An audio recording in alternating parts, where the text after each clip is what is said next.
La presencia del Señor está en este lugar. Amén, hermanos, es la razón por la cual hemos venido desde nuestros hogares hacia este lugar, para poder alabarle y para poder sentir su presencia. En esta hora le voy a pedir que nos pongamos de pie. Abramos las cartas a los Hebreos.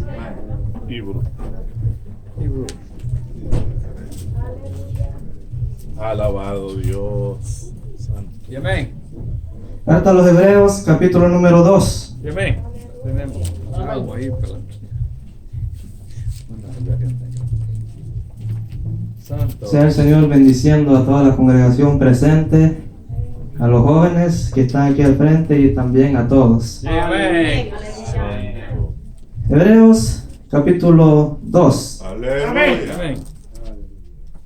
En el nombre del Padre, del Hijo y del Espíritu Santo. Por tanto, es necesario que con más diligencia atendamos a las cosas que hemos oído, no sea que nos deslicemos. Amén. Amén. Cierto. Hay que deslizar.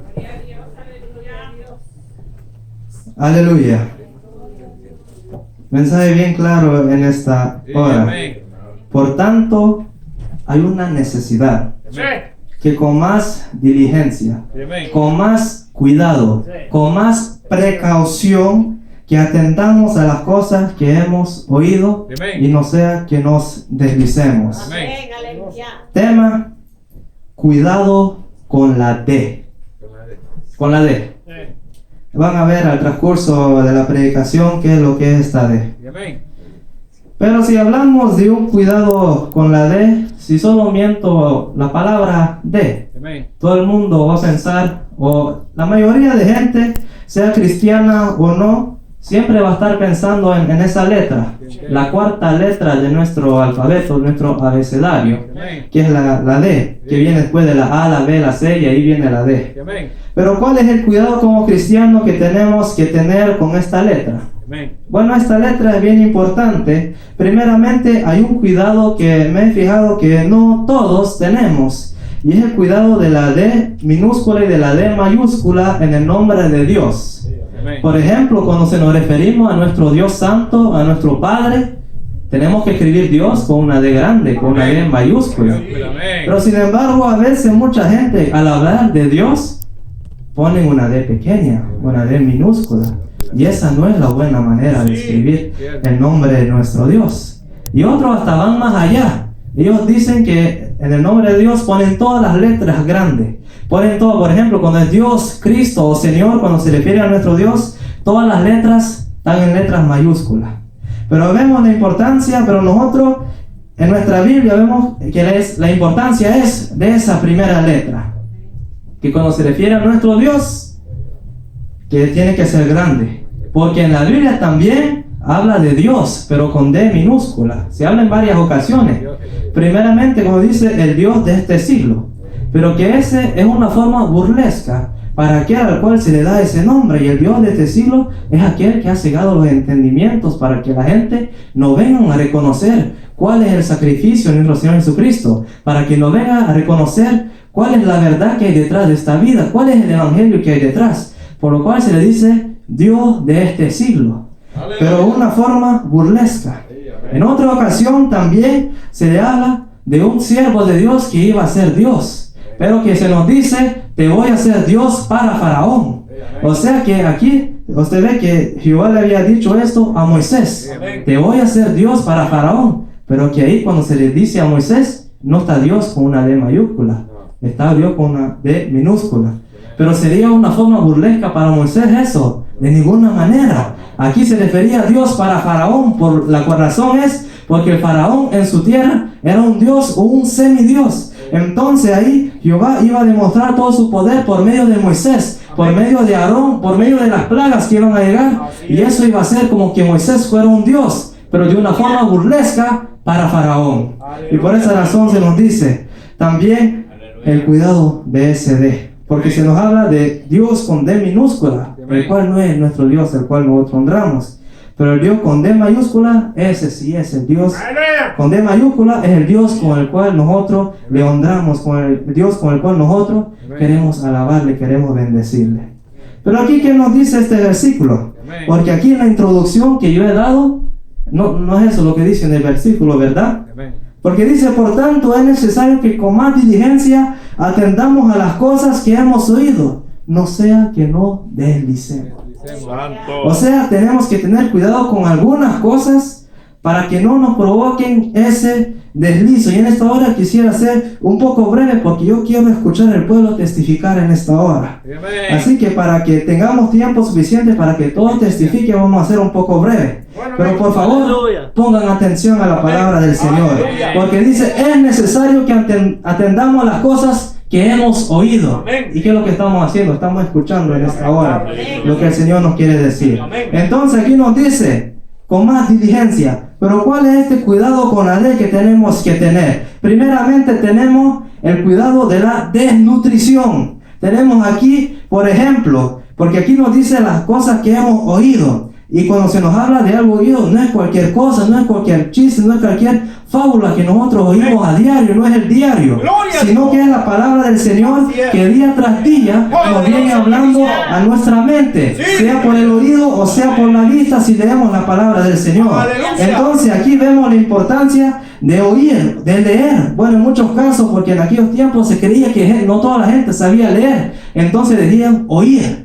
Hablaban sobre todo del oír, porque todos, menos los sordos, tenían el poder o sea, la habilidad de poder oír. Y por eso dice, por el oír viene la fe. Pero por oír la palabra del Señor.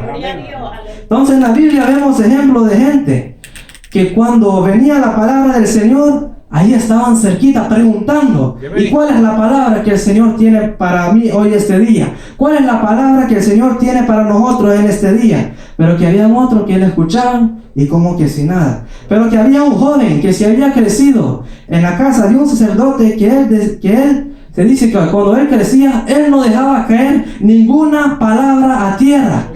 Aun cuando en esos tiempos, justo antes, en los tiempos de los hijos de Eli, dice que en esos días la palabra del Señor escaseaba. Pero que poco después vino un joven, ni hijo de Eli, pero que él fue dedicado por su mamá Ana al servicio del Señor para ser sacerdote. Y él dice que no dejaba caer ni una sola palabra a tierra. Por lo cual la palabra del Señor nos dice, desead como niños, porque este era un joven, era un niño, desead como niño recién nacido la leche espiritual, no adulterada. El problema de hoy es que muchos tratan de adulterar la palabra que hay en la Biblia. Toman un versículo y tratan de poner otro mensaje que el que ya está escrito. Pero aquí nos dice las cosas que hemos oído, pongamos diligencia.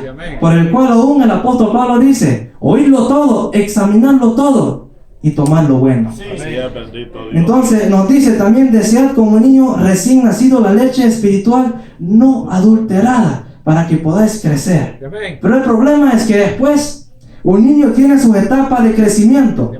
Comienza con la leche. Pero ¿qué es lo que sucede después? Al niño le van saliendo los dientes. Y ahí es el grito, el lloro, porque ya van saliendo los dientes. Pero eso ¿qué es lo que quiere decir? Que ya va a pasar a otra etapa, a comer comida más sólida. Por el cual aún el apóstol Pablo, o sea, el escritor a los hebreos, hace una reprensión aquí a los hebreos diciéndoles, aleluya, diciéndoles que ustedes, con el tanto tiempo que tienen que estar en la iglesia, ya deberían ser maestros. Ya no es necesario alimentarlos con la leche, sino que nos dice Hebreos 5:11, acerca de esto tenemos mucho que decir, y es difícil de explicar por cuanto os habéis hecho tardos para oír. Allí vemos un problema, que nos dice, con más diligencia atendamos las cosas que hemos oído. Pero aquí nos encontramos con un pueblo hecho tardo para oír.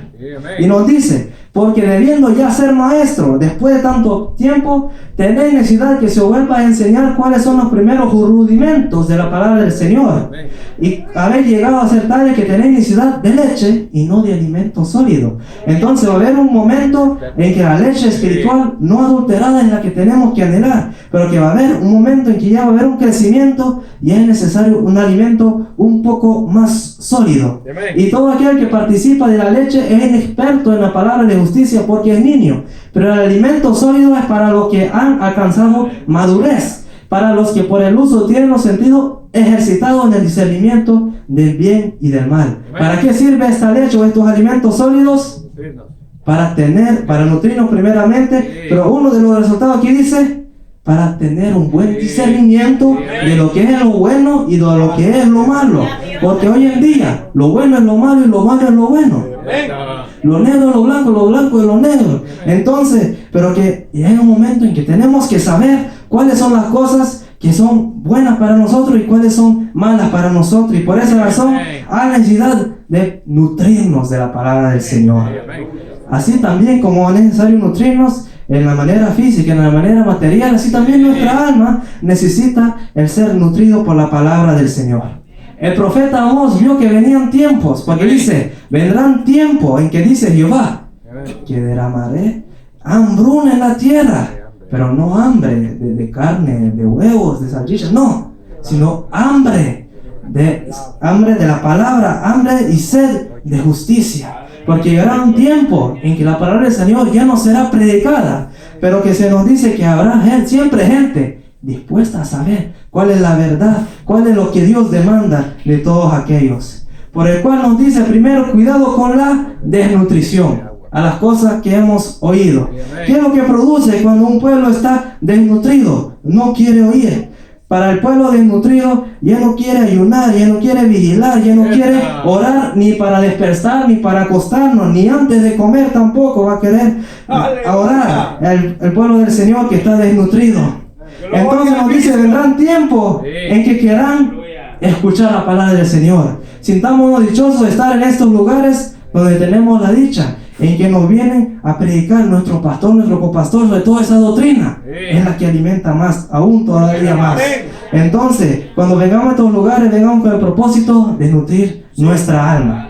¿Y qué es lo que produce? Si no hay una buena nutrición, viene la decadencia espiritual. Por lo cual sucedió también en el tiempo del pueblo de Israel, por el cual el apóstol Pablo en 1 Corintios 10, él nos cuenta la historia del pueblo de Israel y nos dice, se lo voy a leer, porque no quiero, hermano, que ignoréis que todos nuestros padres estuvieron bajo la nube y todos pasaron el mar, entonces Moisés fueron bautizados en la nube y en el mar, y todos comieron el mismo alimento espiritual y todos bebieron la misma bebida espiritual, porque bebían de la roca espiritual que los seguía, y la roca era Cristo. Entonces este pueblo tenía los nutrimentos, sí los tenía, porque todos habían comido el mismo alimento espiritual y todos habían bebido la misma bebida espiritual, y la roca que era Cristo.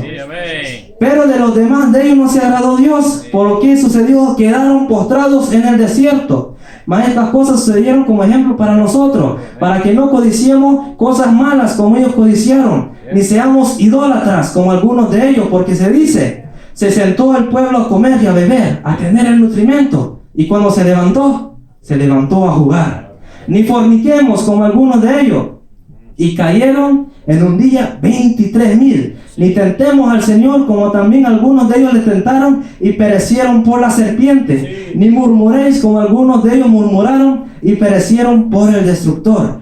Y estas cosas acontecieron como ejemplo y están escritas para molestarnos a nosotros, a quienes han alcanzado los fines de los siglos, los últimos tiempos. Y nos dice, así que si hay alguno que piense estar firme, que mire que no caiga. Eso nos dice la palabra del Señor. Y nos dice, tienen el alimento espiritual, también Israel lo tuvo. Tuvieron la bebida espiritual, Israel también lo tuvo. Pero ¿qué es lo que sucedió? Hasta ahí llegó el alimento de Israel. Y no siguió indagando acerca de ellas cosas. Por eso nos dice a nosotros, con más diligencia entendamos las cosas que nosotros hemos oído, porque han quedado como ejemplo para todos nosotros. Así que si pensamos estar firmes, miremos que no caigamos. Por lo cual uno el versículo que nos dice, a las cosas que hemos oído con más diligencia, para que no nos deslicemos. O sea que la palabra se viene repitiendo y se viene confirmando a la misma vez. O sea que la palabra se explica por ella misma. No necesita alguien fuera de ella para poder explicarla, sino que ella misma, siendo la palabra de Dios vivo, se explica por ella misma. Pero el problema es que vemos que hubo un tiempo en que el pueblo de Israel estaba en una gran decadencia, que en el tiempo del profeta Isaías, en su capítulo 1, podemos ver ahí cómo está la condición de que el pueblo, por el cual dice, Isaías 1:2 dice, oíd cielo y escucha tu tierra, porque habla Jehová. Crié hijos, los engrandecí y se rebelaron contra mí. Dice, el buey conoce a su dueño y el asno conoce el pesebre del Señor, pero Israel no entiende y mi pueblo ya no tiene conocimiento. Pero vemos de un pueblo que se nos dice, fueron bautizados. Un pueblo en que ellos hablaban día y noche, había aquel mandamiento. Cuando te vayas a levantar, repite estas palabras a tus hijos. Cuando te vayas a acostar, repite estas palabras de tus hijos. Pero que vemos hoy, Israel no entiende. El pueblo no tiene conocimiento. Versículo 11 de Isaías 1 dice, ¿para qué me sirve, dice Jehová, la multitud de vuestros sacrificios? Hastiado estoy de holocausto, de carnero, de cebo, de animales gordos. No quiero sangre de bueyes, ni de ovejas, ni de machos cabríos. ¿Quién demanda eso de vuestras manos cuando venís a presentarnos delante de mí para hollar mis atrios? No me traigas más vana ofrenda. El incienso me es abominación. Luna nueva, día de reposo, convocar asamblea, no lo puedo sufrir. Y son iniquidad vuestras fiestas solemnes. Pero vemos, Levítico 23, ahí nos dice, tal día, el día número 14 del primer año, después de la luna nueva, me celebraréis la Pascua para recordar que este fue el día en que Dios los sacó de Egipto. Pero aquí vemos otra cosa. ¿Cuál es el problema? Si Dios había demandado, serían 7 fiestas nacionales en Israel y 3 en que todos tenían que ir a Jerusalén. Pero aquí dice, yo ya no quiero todo eso. ¿Cuál era la razón? Lo seguían haciendo, pero no sabían por qué lo estaban haciendo. Porque aquel alimento, aquella nutrición del pueblo de Israel ya no tenía aquella nutrición, sino que se habían rebelado contra Dios y se recordaban, vamos a ir ahí para que nuestro Dios nos perdone, pero simplemente para hacer como si se recordaban de su Dios, pero que el resto del año ya no era lo mismo, sino que dice, y se rebelaron contra mí. No entiende, mi pueblo no tiene conocimiento. ¿Qué es lo que se dio? Hubo falta de gozo, falta de deleite espiritual en el pueblo de Israel. Entonces ya tenemos 2. Primero, la desnutrición, cuidado con la desnutrición. Segundo, cuidado con la decadencia espiritual. Por lo cual, llegó el tiempo en el tiempo del profeta Isaías, que él mismo estaba predicando acerca de la rebelión a su pueblo. Y habló de la importancia de la nutrición y dice, a todos los sedientos, venid, vengan. Compran leche, compran todas esas cosas sin precio, o sea, gratis. A todos aquellos que quieran, vengan. Dice, mi palabra será predicada, pero no volverá a mí vacía. Así dice Isaías 55, si no me equivoco. Se lo voy a leer para que tengamos una mejor idea. A todos los sedientos, venid a las aguas, a los que no tienen dinero, venid comprar, comer. Venid comprar, comer sin dinero y sin precio, vino y leche. Pero el problema es que ahí se nos habla de un pueblo que tenía dinero, porque después viene la reprensión. ¿Y por qué compran cosas que no hay de utilidad para todos ustedes? ¿Por qué gastáis el dinero en que lo que no es pan y vuestro trabajo en lo que no sacia? Dice, oíd atentamente, comed del bien y se deleitará vuestra alma con grosura. Entonces vemos la importancia de la nutrición, y por haber una malnutrición vino la decadencia espiritual en el pueblo de Israel. Número 3, cuidado con el desaliento. El desaliento puede llegar por una razón, por otra, pero es algo que casi es inevitable, que puede llegar a la vida de cualquier ser humano, aún a través de los profetas. Y hubo un tiempo en que había un profeta que había sido llamado hijo de Amitai, ve a Nínive a predicar, y Jonás no quería, se fue al lado opuesto. Pero llegó el momento en que vino un viento huracanado ahí, por ahí del Mediterráneo, y Jonás reconoció que él era el culpable, y además echaron suerte, y la suerte cayó sobre Jonás, y ahí fue donde el descubierto fue descubierto en aquel entonces. Todos conocen la historia de ese profeta desobediente, pero el problema es que después él reconoció que tenía que ir a predicar, porque Dios lo confirma el apóstol Pedro. Hoy entiendo que Dios no hace acepción de personas, sino que Él se agrada de todo aquel, en cualquier nación, tribu, lengua, pero de todo aquel que hace justicia, Dios se agrada de él. Pero el problema es que después Jonás va a predicar. La ciudad era grande, 3 días de camino para ir de un lado para otro. Y todos escucharon el mensaje y se arrepintieron. Y Jonás, bien tranquilo, esperando que la profecía se iba a cumplir, se fue a sentar ahí a una montaña que estaba cerca, esperando que caiga aquel fuego. Y vino el desánimo. ¿Por qué? Porque la única profecía que se registra en ese libro no se cumplió. Y es más, después Dios le da una enseñanza. Hizo crecer un árbol en una noche, una calabacera ahí, para que Jonás tuviera sombra en el día. Y el espacio de otra noche mandó un gusanito ahí para que se comieran las raíces y para que esa calabacera se muera. Entonces ahí Jonás, más enojado todavía, dice, enojado hasta la muerte, dice. Él dice, yo fui a hacer tu mandato, tú los perdonaste, porque yo sé que tú eres un Dios que perdona. Y eso es lo que Jonás temía, que sus enemigos no fueran destruidos. Y después le enseña que el pueblo de Asiria estaba en la misma condición de Jonás, porque Jonás también se había rebelado contra Dios. Dios lo tuvo que ir a sacar, del medio del mar lo tuvo que ir a sacar.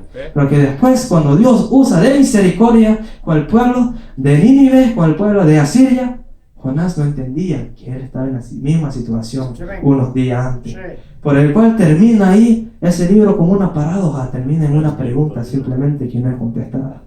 Pero que ahí vino el desaliento en la vida de Jonás. Otro ejemplo de desaliento que podemos hablar es el de sucesor de Moisés, de Josué. Cuando él iba a la batalla, él conquistaba todos los reinos. Donde él pasaba, ahí había la victoria. Y en muchas ocasiones solamente tenía que alzar el sonido de las trompetas para que Dios le diera la victoria sobre los pueblos que estaban alrededor de él. Pero llega el momento en que después de la gran victoria de Jericó, una gran ciudad se va contra otra ciudad más pequeña. Ahí, bien pequeñita la ciudad. Y dijeron,